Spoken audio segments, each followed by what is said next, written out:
Excretory system भी मौजूद नहीं है, क्योंकि घर के बाहर ही पानी बह रहा है, हर सेल के बाहर पानी बह रहा है, तो जो गंद होगा वो पानी में फेंक देंगे।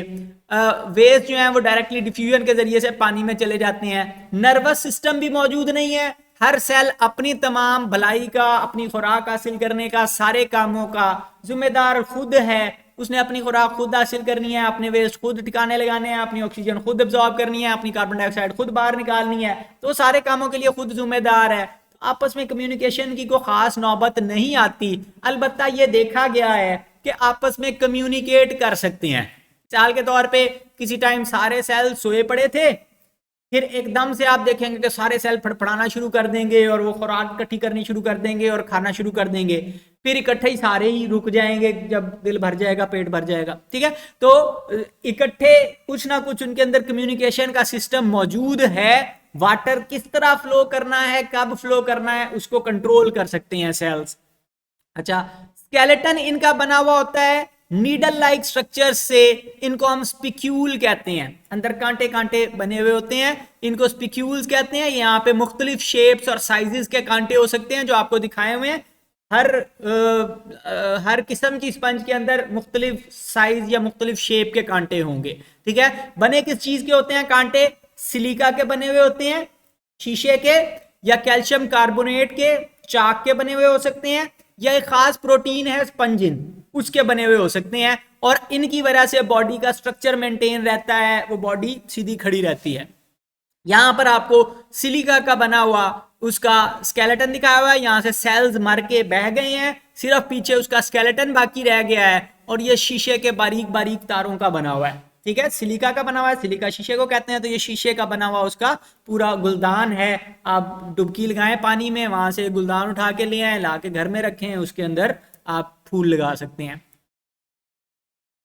रिप्रोडक्शन होती है एसेक्सुअली भी और सेक्सुअली भी।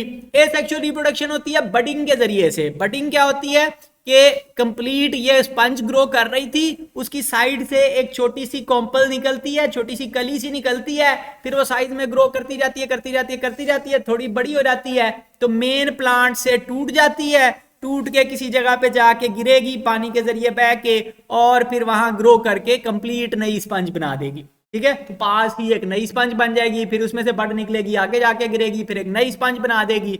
तो बडिंग के जरिए से एसेक्सुअल रिप्रोडक्शन करते हैं।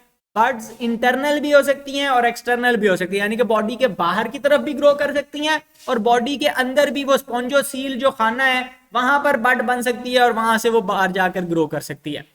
इंटरनल बर्ड्स को जम्यूल्स कहते हैं, या जम्यूल कह लें। ग्रेजुअली ग्रो करती है, अल्टीमेटली मेन बॉडी से सेपरेट हो जाती है और ग्रो करके कंप्लीट स्पंज बना सकती है। उसके मुकाबले में सेक्सुअल रिप्रोडक्शन में जाहिर है एग और स्पर्म इन्वॉल्व होते हैं। एग और स्पर्म आपस में मिलते हैं मीजनचाइम में। मीजनचाइम वो दरमियान में जेली वाला मटेरियल था, तो वहां पर एग और स्पर्म आपस में मिलते हैं। उनके मिलने के नतीजे में जाइगोट बनता है, जाइगोट ग्रो करके एम्ब्रियो बनाता है, एम्ब्रियो से लार्वा बनता है, लार्वा के पास फ्लैजला है, वो स्विम कर सकता है और नए इलाकों में जाकर ग्रो करके फिर दोबारा वो कंप्लीट इंडिविजुअल वहां पे उस पत्थर के ऊपर ग्रो करेगा। ठीक है, ज्यादातर स्पीशीज हर्माफ्रोडाइट हैं। हर्माफ्रोडाइट ये है कि एक ही इंडिविजुअल एग्स भी प्रोड्यूस कर सकता है और स्पर्म्स भी प्रोड्यूस कर सकता है, लेकिन ज्यादातर स्पीशीज प्रोटेंडरस हैं। प्रोटेंडरस का मतलब क्या होगा? प्रोटेंडरस पहले मेल, यानी कि पहले मेल कैरेक्टर होगा फिर फीमेल कैरेक्टर होगा। मुराद क्या है? मुराद ये है कि एक ही इंडिविजुअल अगर एग और स्पर्म प्रोड्यूस कर सकता है और एक ही वक्त पे एग और स्पर्म प्रोड्यूस कर रहा है, तो क्या होगा कि अपने ही स्पर्म निकलेंगे, उनको आएगी एग की खुशबू, वो जाकर एग को फर्टिलाइज कर देंगे, तो अपने ही सेल निकल के अपने ही एग को फर्टिलाइज कर देंगे। तो फिर सेक्सुअल रिप्रोडक्शन की जरूरत क्या थी? सेक्सुअल रिप्रोडक्शन का मकसद ये होता है कि इसके स्पर्म किसी और को फर्टिलाइज करें, उसके स्पर्म किसी और को फर्टिलाइज करें, ताकि अलग अलग जीन्स मिक्स हों, ताकि नए नए कॉम्बिनेशंस बने। अदरवाइज तो बडिंग के जरिए से सेक्सुअल रिप्रोडक्शन हो रही है तो वही चलती रहे। तो सेक्सुअल रिप्रोडक्शन का मकसद ये होता है कि आपके स्पर्म किसी और को फर्टिलाइज करें। तो इस चीज को इंश्योर करने के लिए उन्होंने क्या किया? वो प्रोटेंडरस हैं, यानी कि पहले मेल स्ट्रक्चर बनेगा, पहले स्पर्म्स प्रोड्यूस होंगे, वो रिलीज हो जाएंगे पानी में, जाके किसी का एग ढूंढेंगे, उसको फर्टिलाइज करेंगे। जब अपने सारे स्पर्म चले जाएंगे उसके बाद अपना एग बनना शुरू होगा, फिर किसी और के स्पर्म आकर उस एग को फर्टिलाइज करेंगे, ताकि क्रॉस फर्टिलाइजेशन इंश्योर हो और ताकि वैरायटी आए अलग अलग जीन्स के मिलने से, और उससे फिर स्पीशीज की सर्वाइवल के चांसेस बने। सेक्सेस बाद स्पीशीज में सेपरेट हो सकती हैं, यानी कि सारे हर्माफ्रोडाइट नहीं है, कुछ कुछ ऐसे हैं कि मेल और फीमेल अलग अलग ऑर्गेनिजम्स भी होते हैं। एग्जाम्पल्स में यूप्लेक्टेला है। यूप्लेक्टेला यहां पर आपको दिखाई हुई है, वीनस फ्लावर बास्केट इसको कहते हैं। वीनस किसे कहते हैं? ज़हरा, नाम सुना हुआ है, ठीक है। वीनस है खूबसूरती की देवी, ग्रीक यूनानी मिथोलॉजी में खूबसूरती की देवी को वीनस कहते हैं। तो जो भी उनको खूबसूरत चीज नजर आती है उसको वीनस के नाम से मंसूब कर देते थे, जैसे वीनस फ्लाई ट्रैप आपने पढ़ा हुआ है, पढ़ा हुआ है वीनस फ्लाई ट्रैप, वो खूबसूरत सा पौधा जो मक्खियां खाता है, ठीक है। तो वो वीनस फ्लावर बास्केट यानी कि वीनस के गुलदान हैं जो समंदर में मिलते हैं, ठीक है। तो वो शीशे के बने हुए गुलदान है, यहाँ पे आपको काफी सारे गुलदान, मतलब पूरी कॉलोनी थी, वो मर गए बाद में, उनमें से सेल्स खत्म हो गए हैं, तो अब वो शीशे की तारों के बने हुए गुलदान आपको समंदर में जाके मिलेंगे। आप जाके देखेंगे कि वाह यहाँ पे गुलदान कहाँ से आए, तो यकीनन खूबसूरती की देवी ने बनाए होंगे, वैसे तो नहीं बन सकते, ठीक है। तो वो यूप्लेक्टेला वीनस फ्लावर बास्केट है जिसके शीशे का सिलिका का स्केलेटन होता है। इसी तरह ल्यूकोसिलिनिया, इसके अंदर छोटी छोटी सी ट्यूब्स होती हैं। और इसी तरह स्पंजिला है, फ्रेश वाटर स्पंज है। साइकोन है, टिपिकल सिंपल सी स्पंज है जिसके अंदर एक कैविटी है और इसकी पतली सी दीवार है, ठीक है।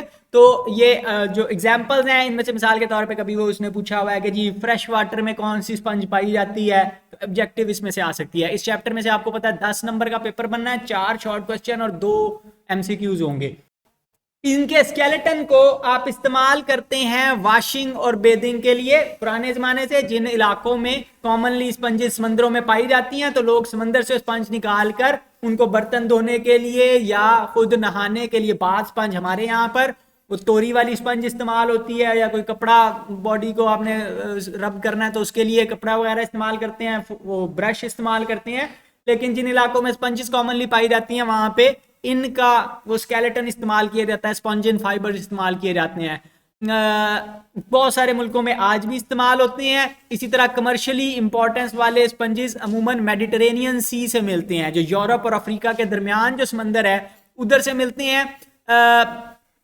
स्पंज के अंदर वो पानी एब्जॉर्ब करने की कैपेसिटी काफी ज्यादा होती है, जिस तरह कॉटन के अंदर पानी एब्जॉर्ब करने की कैपेसिटी होती है, इसी तरह उनमें भी होती है। तो फिर इनके फाइबर्स को ऑपरेशन के दौरान, सर्जिकल ऑपरेशन के दौरान ब्लड या फ्लूइड्स वगैरह को एब्जॉर्ब करने के लिए भी इस्तेमाल करते हैं।